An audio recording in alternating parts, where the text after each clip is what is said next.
And whoever want to believe them, they lying too. Your sins are on you. Once you know you sinning, when you a child and they tell you, no, don't do that, and you know you go back and do it again, and they tell you, no, again, no. Once you get that in your head that that's wrong to do, and you do it again, that's on you.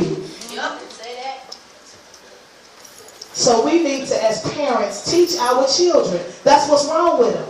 That's why blood is running rampant in the streets, because these kids ain't been taught nothing.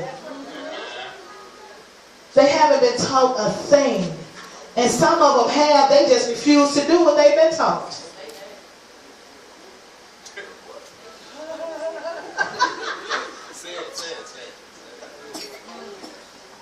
They need to be taught before you whoop them.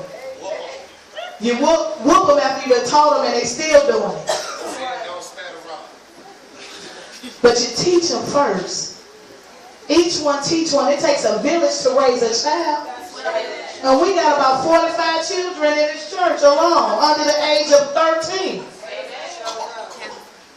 It takes a village to raise one. So each and every one of us, we held accountable for sin. Little Makai running to that wall, Matt over here doing something he ain't got no business, Joshua flipping out in the pulpit doing something.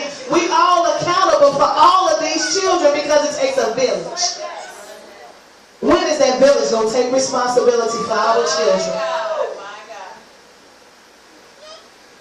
We are losing our children on a daily basis. They killing each other. Ain't nobody even got a kid. They doing it to themselves. They commit suicide. They commit murder. They just killing themselves. And we standing back and not doing nothing about it. Talking about it and ain't praying about it. Sister so-and-so, did you hear about her son got killed out there on the street? No, I ain't heard nothing.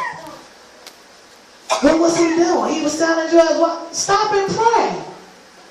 Y'all too busy running your mouths and ain't nobody got on their knees. We want to have too many marches, but ain't nobody praying. You're going to get shot in a march messing around out there anyway. You better get on your knees and pray. And we as Christians that know better, we need to start covering our children under the blood. Because it still works.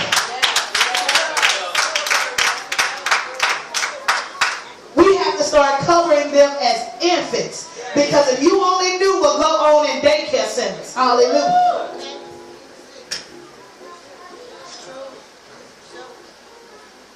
"10 years in a daycare center, 3 of them. If you only knew what go on in daycare centers, you would not want to send your children to daycare centers.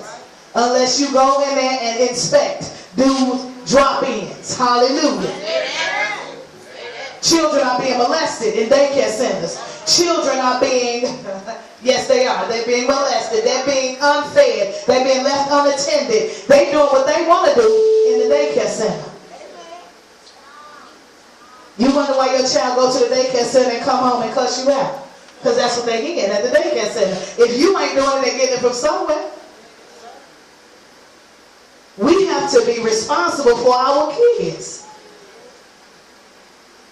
While they're children, so when they grow up, they won't be out here buck wild. How many of us parents love our children? Love them enough to teach them. Love them enough to pray for them. Pray over them every day. We need to start anointing our kids when they walk out the door. I remember when I was a teenager, I used to walk to school with my friend Joyce, and we go to her mama's house to pick us up, and I was 16, trying to do my own thing. Her mama stopped us at the door, "Come here, let me put this oil on you." And I'm like, "Jesus, why?" And she's like, "Don't worry about why. Get over here, let me put this oil on you." And today I can stand here and thank her for that. Because I